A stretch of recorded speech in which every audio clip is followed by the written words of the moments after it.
Because you said, oh, it's a weekend, I don't have to think. Did anybody come up with an idea about how you were going to prove that the diagonals of PQRS bisect each other? Anybody have a plan? Did you think about that? How you were going to?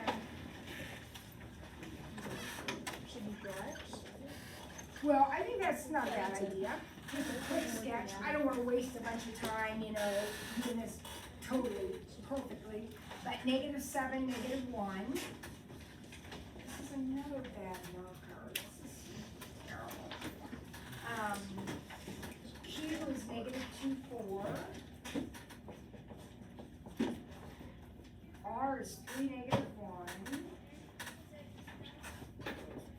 And S is -2, -6. Now, what a nice sketch does for me is it really reinforces, remember PQRS means they're joined in that order, so PQRS gives me a very good visual of what my diagonals are, right?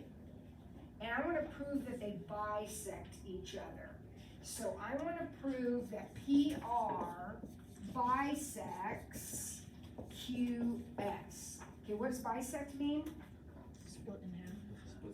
Splits exactly in half, or are they cross at the midpoint of both? So could one option be to find the midpoint of PR and the midpoint of QS and show they're the same point? Yeah.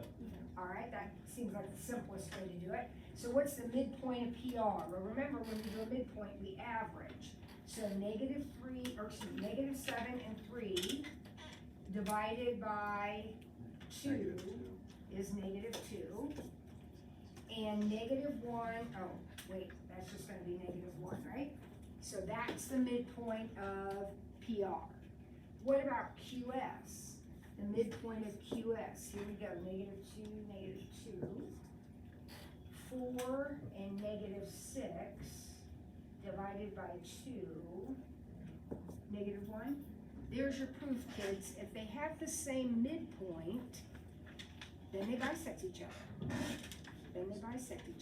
Is it possible for one, would it be possible in another figure for PR to bisect QS, but not vice versa? Would that be possible? Yeah, think about your kite.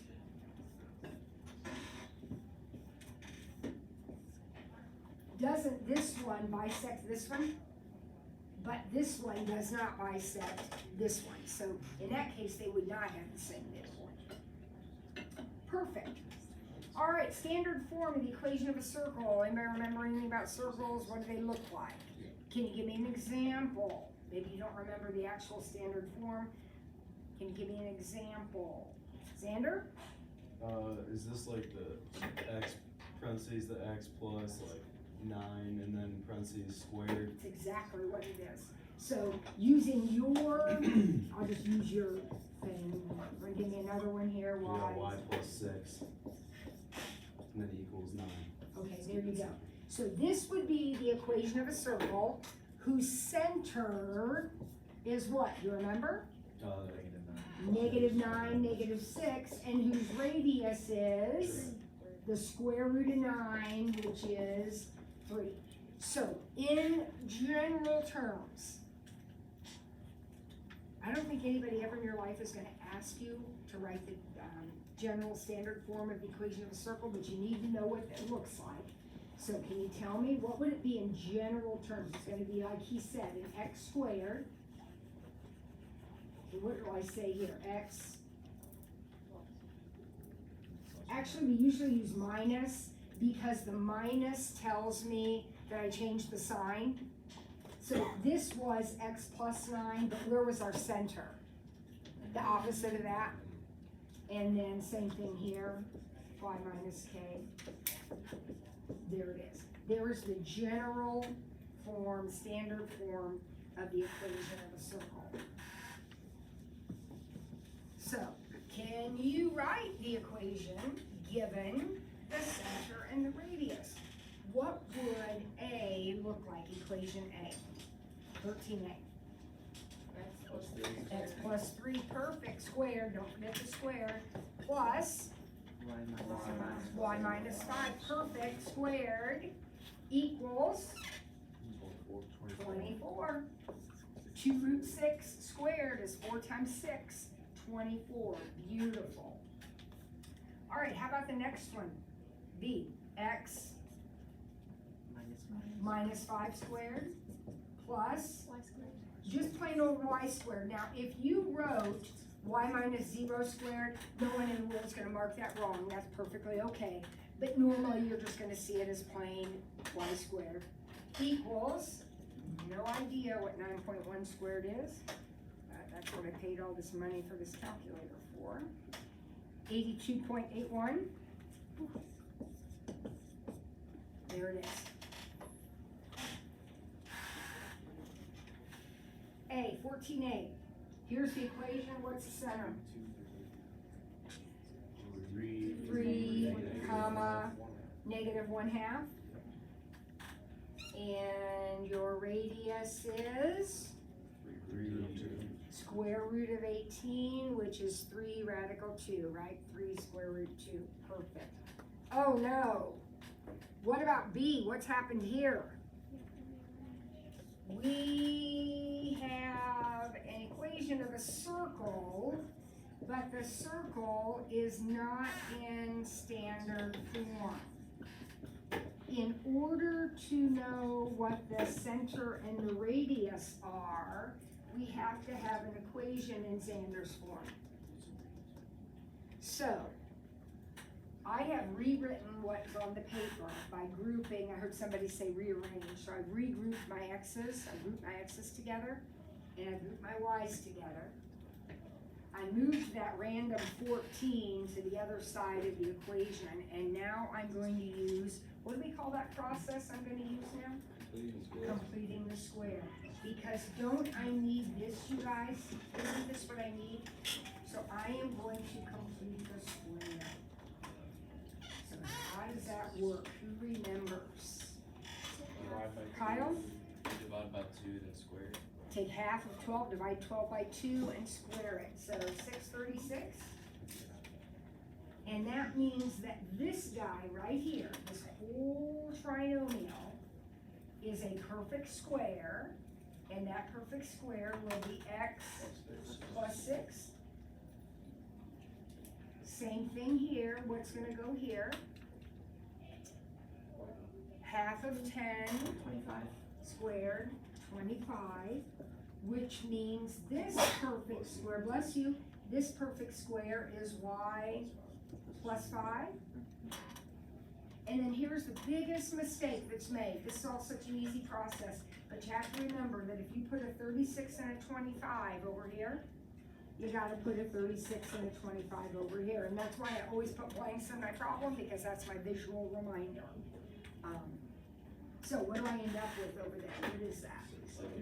75. So now I can tell that my center is at -6, -5, and my radius is square root of 75, which is 5 root 3. 5 root 3. We always want to reduce our radicals when possible. All right, would you try C on your own? And do I have a volunteer maybe that will come up and do it on the board while you guys are doing it at your seats? Maybe somebody will come up and do this for us. Come on, it's not a volunteer if I have to call on you. Thank you.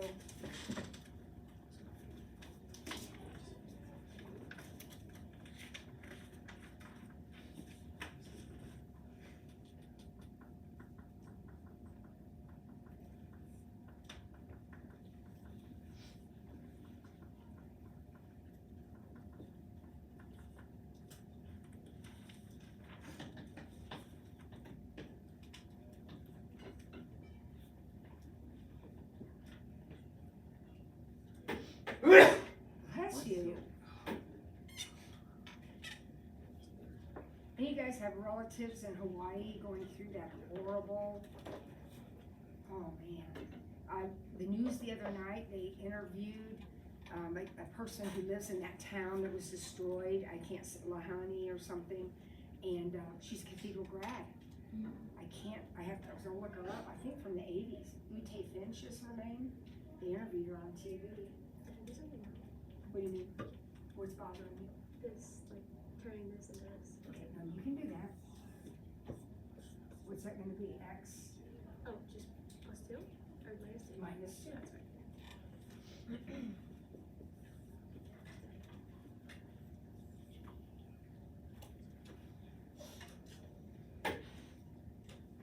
Okay, we need our center. You're perfect, your standard form is perfect.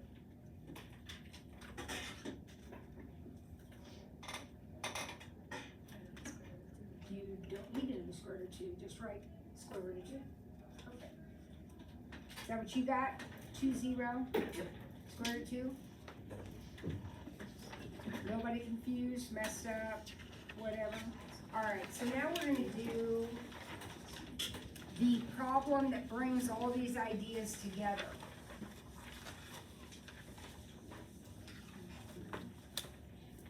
Problem 15, thank you, did a good job. Problem 15 says we have a circle, and the endpoints of the diameter are at 2, 7, and 6, negative 13. Obviously, I didn't draw that on the grid, but it doesn't matter. You're gonna write the equation of that circle. So you're gonna do what we did before. Only before it was easy, because what information did we have? What did they give us? They gave us the center and the radius. And if we have that, writing the equation is simple. Agreed? So somehow we have to find a center and a radius out of this, I guess. What are your thoughts on that? Find the midpoint. Won't the midpoint of the diameter automatically be the center? Okay, so that's easy. Midpoint is average. 2 and 6, 7 and negative 13. I got 4 negative 3s. Is my math okay? Yep. Perfect. All right, so now I have my center. So already, can't I write a whole bunch of my equation? I mean, isn't that what I've got? Now, the only thing out left is I need my radius, and this is, of course, gonna be the radius squared that goes there. All right, so what are your thoughts on that? You have to use the distance formula. We could do the distance formula, and we could do the distance formula here, or here, or here. But if we did it here, we're gonna have to divide by 2. So I think I'll just do right here. Doesn't matter, right here. So this distance is going to be 4 minus 2 and negative 3 minus 7. Yeah. All right, so what is that? That's 2, 4. Is that 104, the square root of 104? Now, don't break that down. It does break down, but don't break it down. Because that right there is the radius, right? And what has to go into our equation? Radius squared, so the square root of 104 squared is 104. Breaking it down won't change the answer, it's just extra work that's not necessary. Okay, you okay with that? Perfect. All right, P2 is due on Wednesday. Here we go, P3, properties of equality. All right, you may not have talked about these since geometry, but you talked about them a lot in geometry. So can anybody remember anything about any of these properties of equality? Reflexive, reflection cross like that x-axis or y-axis. Say that again. Reflective, the polygon or reflective line with a cross like that. Okay, so we have what we call symmetries, and when we look for symmetries, we check for reflections across the x and y and origin and all those things. This is actually a property though. The reflexive property simply says a number equals itself. That's reflexive. Now, you're thinking to yourself, that is so dumb, why do we have to talk about that? Mathematicians, formal mathematics has to define every single thing. It's like the trichotomy. Why do we even talk about it? So obvious. Well, because formal mathematics requires it. Symmetric says, if A equals B, then B equals A. Now, the other day we talked about commutative. Commutative is an operational property, so you can be commutative for addition or multiplication. Symmetric is the same idea, but it's a property of equality, okay? They're the same idea, order changes, but if it's in equals, if it's changing across an equals, it's symmetric. If it's changing across an add or multiply, it's commutative. Are these all talking about shapes on the, No, these are just properties of equality. These are the things we do when we solve equations. Now, when you did them in geometry, do you remember setting up your statements and reasons? Okay, you did this in geometry. You used these properties in geometry. When you were proving triangles are congruent, for example, and you were trying to do side angle side or something, this side is shared by both, so you would say something like CD is congruent to CD. Remember doing that? And that gave you a side. That was the reflexive property. All right, the transitive property we actually use a lot. It says if A equals B and B equals C, then what? A equals C. A equals C. That's the transitive property. These two you use all the time without even thinking. The addition property of equality says if A equals B, then A plus C equals B plus C. In other words, if you have an equation, what are you allowed to do? Add the same thing to both sides. We were doing that a minute ago when we were completing a square. Remember, we added 25 to both sides. That's the addition property of equality. Multiplication property of equality says if A equals B, then AC equals BC. Those are your properties of equality.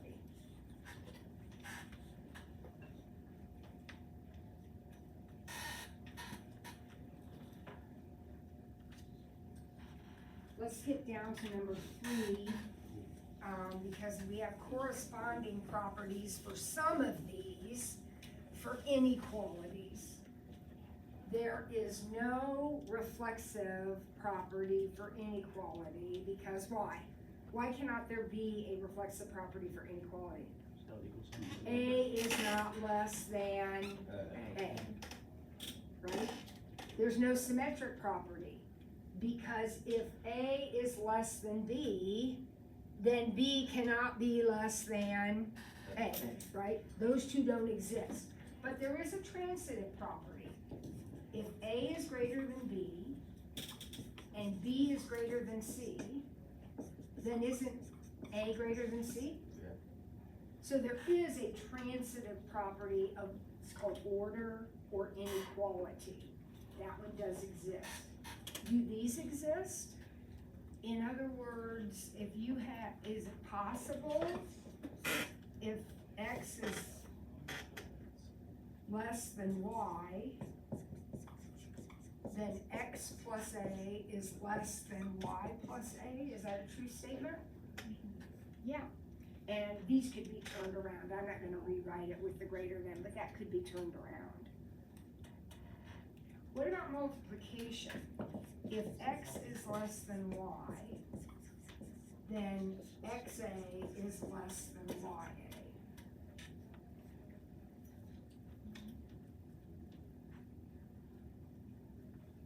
Tricky. Sometimes. But sometimes when we multiply in an inequality, what happens? It flips. Yes. So sometimes it stays the same, but sometimes it flips. Okay, so when does it stay the same? What would I have to say on here? If X is less than Y and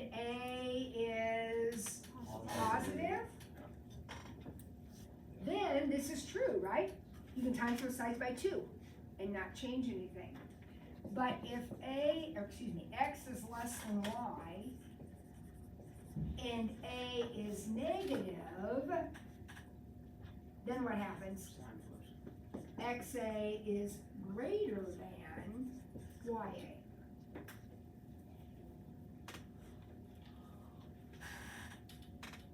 There aren't any properties like this for subtraction and division, because remember, subtraction is just adding a negative, so it's covered here, and division is just multiplying by the reciprocal, so it's covered here. So these are the only ones.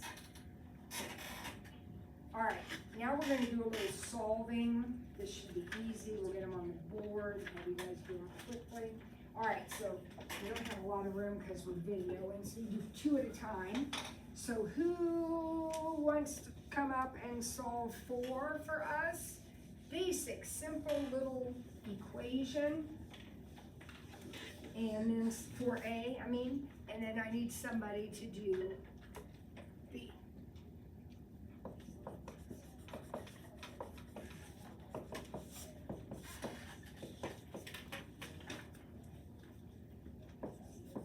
Fine, you're all looking at the clock thinking, when do I get out of here? This will make it go faster. Get up, get moving, let's see what we've got. Thank you so much. I hope you can find a marker that works. Some of these aren't very good. Need one more volunteer. You're doing A. I need a B. Thank you. And everybody else is working. We're going to check these guys. Make sure.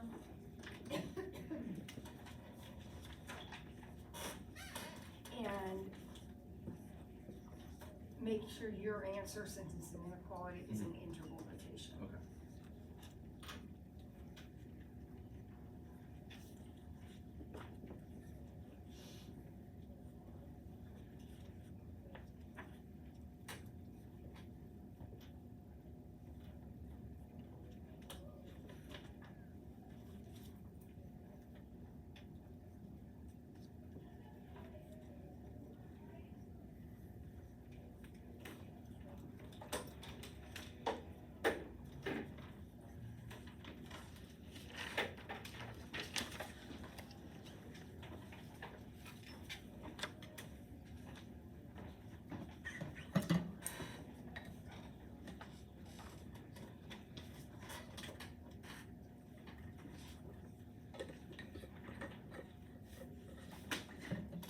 Alrighty, let's look at these guys. Thanks, guys, for doing this. This is a great strategy that works every time. How many of you did this? Is this the way you guys did this last year? That's That you got some fractions in there, so you just put everything over the common denominator. So you turn this into 16 over 8 and this into 2y over 8 because you had to multiply top and bottom by 2 to get the denominator. Once all the denominators match, then you can disregard them and you just solve the numerators. So how does that look to everybody? Does that look okay? That will always work. That's beautiful. And I got 6 also. Any question about that? Remember, you may have done it a different way. As long as you got 6, you're all good. Okay, good. All right, how about this one? Looks like he distributed, collected like terms, started moving stuff around. Does that look okay? Looks great. Okay, let's try C and D. Do I have a C and D volunteer?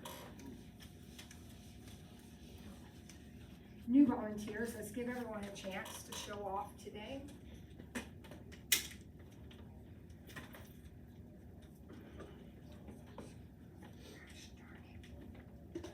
That was a brand new package of markers too, I'm not sure what's going on.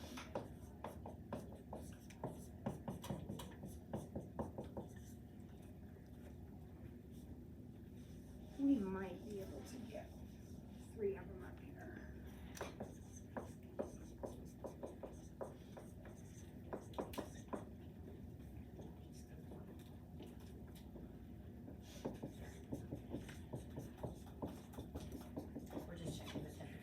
Oh, okay. We're supposed to be volunteering, coming to the board. Let's go, guys. Let's get these 3 done. Good, I'm glad you're here, Gina. I thought you were talking about us. You're welcome. Tackle 1.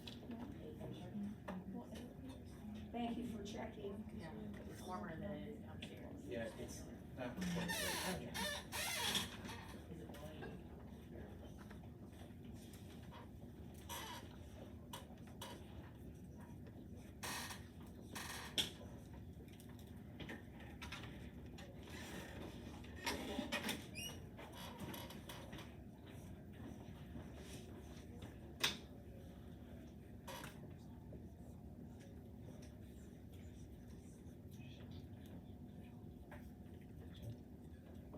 Ms. Ford? Yeah. We have to do an interval notation. Yes, if you're having inequality, yeah, all these should have an interval notation.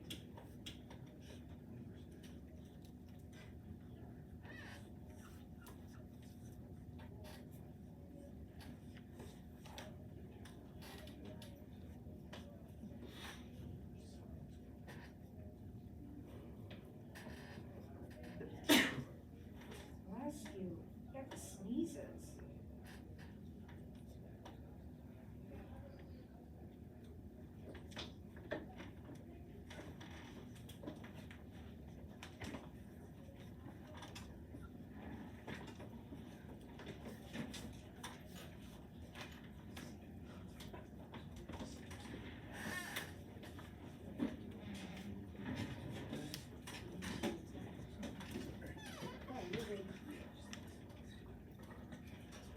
Okay, I match on the 2 that are done. This is what I got.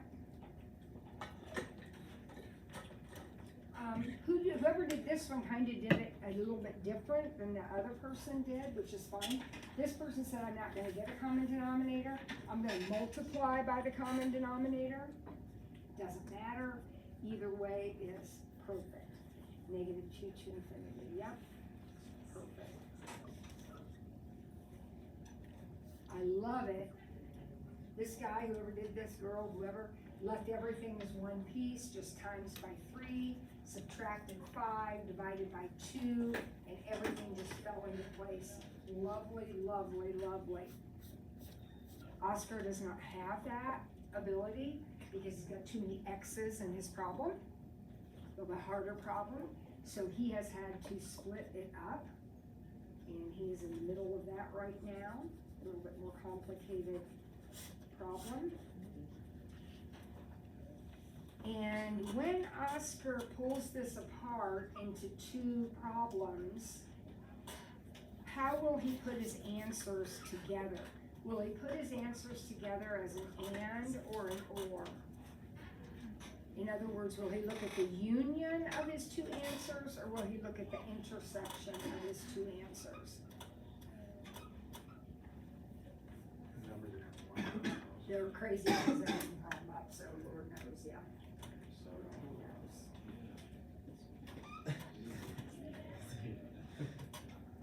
Okay, so he's getting ready to put his answers together. So we need to get this straight, because it makes a difference when he puts them together, you guys. He got, so you got as your answers, here's 22 nines. So you got everything less than that. And then what else did you get? 36 37s would be here, and you got everything less than that also? Well, I got an issue, first of all, before we go any farther. You did great. You divided by a negative, which was, flip that. Okay, so that's okay though. You did great. You got horrible numbers, but we're still back where we were. If this is an OR problem, then the answer is all real numbers because the entire number line has been colored. If it's an AND problem, then it's just that part right there. So what do you think, guys? Is this an OR or an AND? It's an AND. Stop, read the problem. Isn't -3 plus 2x less than this fraction, and this fraction is less than this? So when he split those, there's an and in there, so the answer to the problem is 36/37s to 22/9. Nicely done, Oscar, nicely done there. This is a mess. By the way, is it possible for a problem like this to have no solution? Absolutely. Because what if Oscar had solved it and got x is less than 22/9, and over here he got x is greater than 100? Do those overlap? No. So the answer to that problem would be no solution. It is absolutely possible to get no solution when you do these. A compound inequality like this is always going to be an and. It's always going to be an and. Because this has to be bigger than this and less than this. All right, quickly on your own, do that last one. I don't think there's anything tricky or hard about it. Just do it real quick, see what we come up with.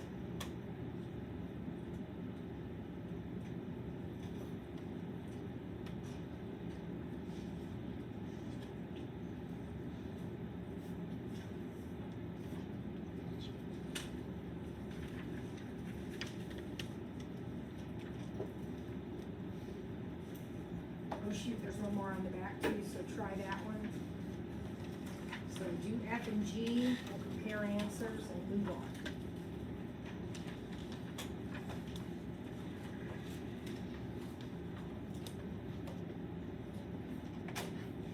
Now is the time that if I've done something or said something that's bothering you, you need to tell me. Now's the time.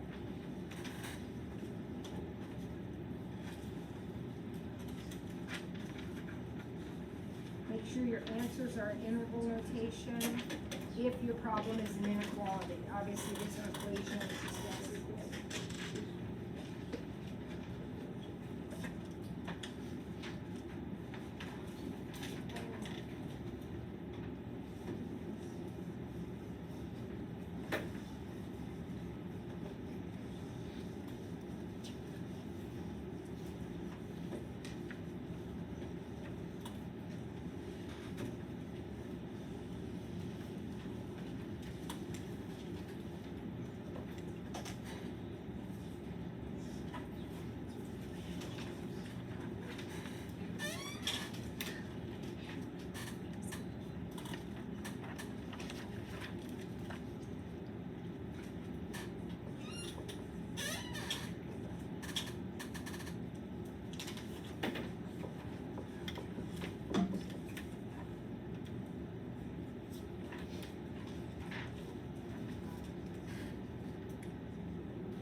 Bryce, what'd you get for F? -5 Bryce got -5/7 for F. You in agreement with that? Okay, seems good, reasonable, okay. Ms. Gilmore, what did you get for G? Y is less than 7 Y is less than, 7 Y is less than 7/6. Okay, that's not what I got, let me do a double check, I'm probably wrong.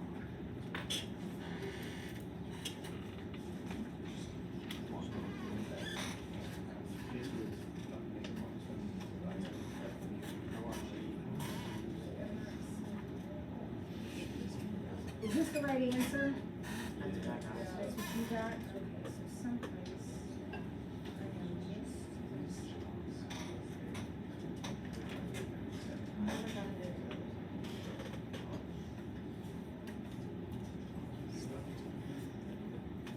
Oh, there it is, right there. Yep. Yep, so then you gotta write it as an interval. Is that positive? So what would that be as an interval? negative infinity and 76. That's it. That's it. Anybody have a question about those two? Yep. How'd you get G? I got Y is less than Y is less than 1. one. Well, I But I multiplied, I like that strategy where we multiply everything by the common denominator. So my common denominator for 2 and 5 is 10. So I have to multiply the first one by 5 and the second one by 2. And then the other side is getting times by 10. Here. So I got 10y minus 15, 6y minus 4, and 10y minus 10.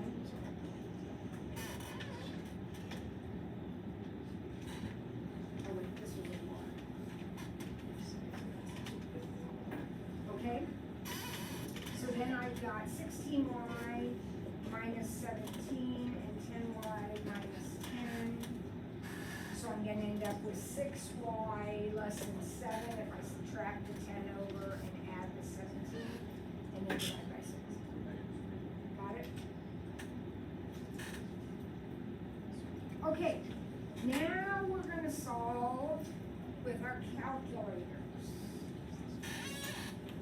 Alright, and there are, as always, more than one way to do this, but we're gonna start with solving using intersections, because that is an emphasis in the AP curriculum, and so we're going to solve that way.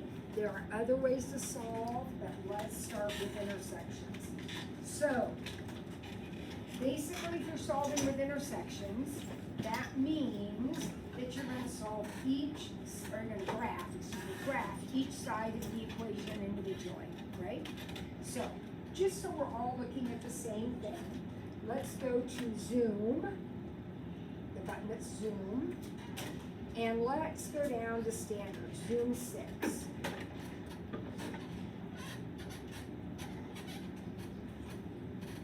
Alright, so I don't know what, I've got to do a couple things here from what I was doing in my calculator before.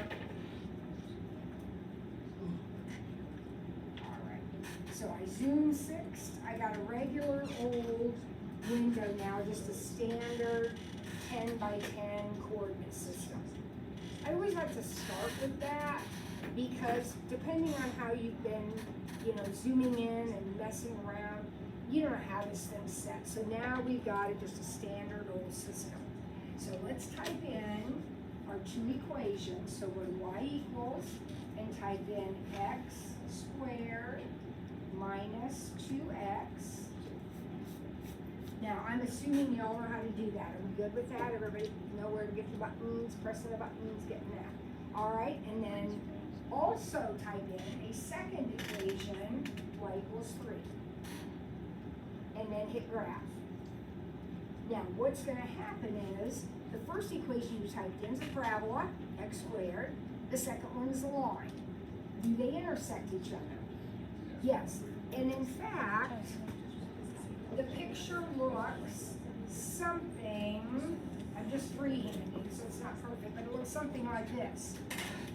Your job is to figure out where the parabola is below the line. Does that make sense to you? So here is where they are equal. And here is where the parabola is below the line. So we're gonna find this point, and that interval will be our answer, agreed? All right, how do we find that point, you remember? No. We're gonna do this more precisely than trace. So press second, trace. So second, trace. And see all the options there? Which one do you think we're gonna choose? Intersect. Now the cursor comes on the screen and it says first curve. So what you need to do is move the cursor. My cursor's sitting about here, but I don't know where yours is. Move the cursor so that it is over here somewhere to the left of the point of intersection.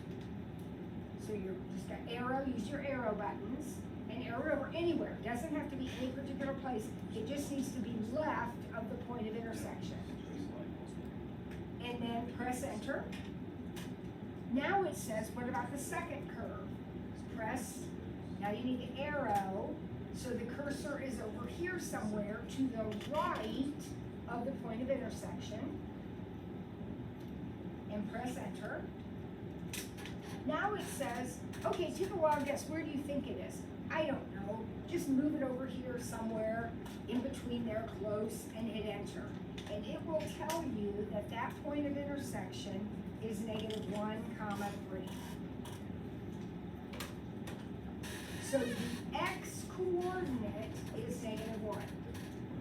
Of course, the y coordinate is 3 because it's sitting on that line. All right? Now, repeat the same process for this point. So second calc 5, intersect.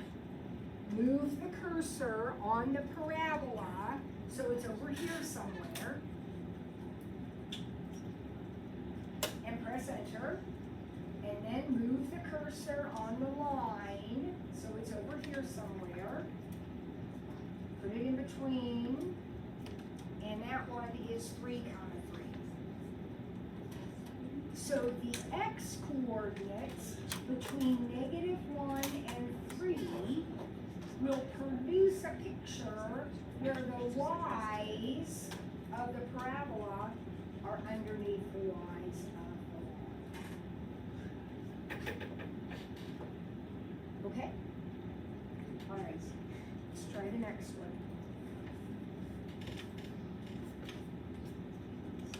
So we don't need to reset anything, just go back and type in a new x squared and a 5x plus 1.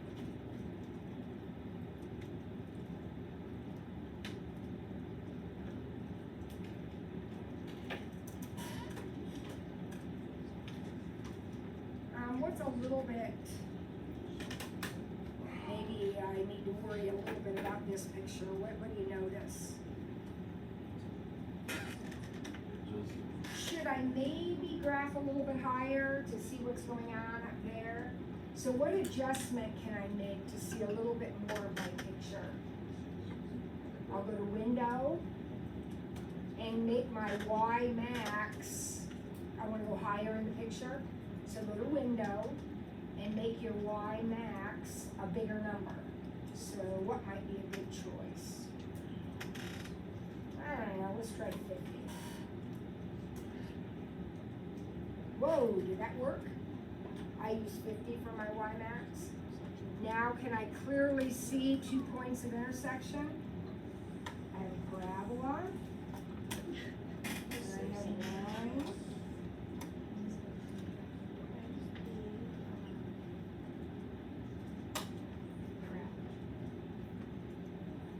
Everybody keeping up okay? All right, you remember how to find your points? You're gonna go to second calc, or second trace, which is your calc menu. Intersect. These are not gonna turn out to be nice numbers. These are gonna be crazy decimals. The parabola is your first curve. The line is your second curve.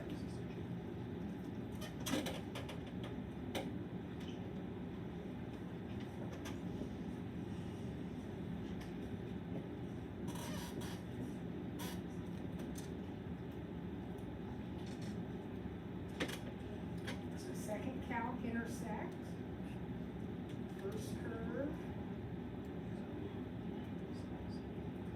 second curve,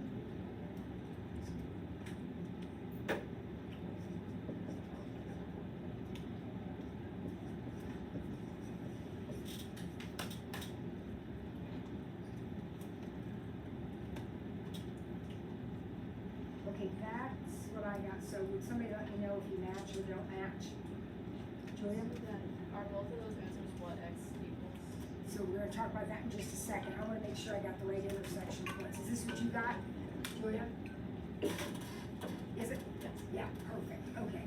So let's let everybody catch up.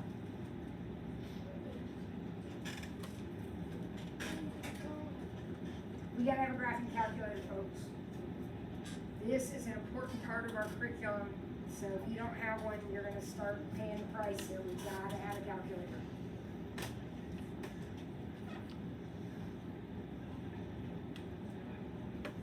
last problem we're gonna do today, so we have a minute. Does anybody need help getting these points? That calculator will like have the line pop up on the graph. Okay, I love it when people say that. It's always operator error, honey, it was never calculator. It's always operator. So these are our last two. Yeah.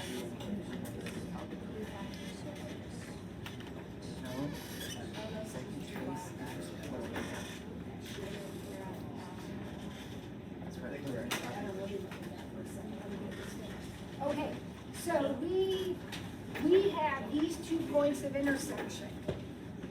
Take a look at the equation. What variable is in this equation? X. So you are solving for X. Between, or whatever, it's the X values that are the answer. We want the parabola to be greater than or equal to line. Isn't this, this right here, the part of the graph that is the answer? So we're gonna say our answer is from negative infinity to negative 0.19. Oh, actually, that should be a bracket, we can close that. Or from 5, again, it's a bracket, 5.19 to positive infinity.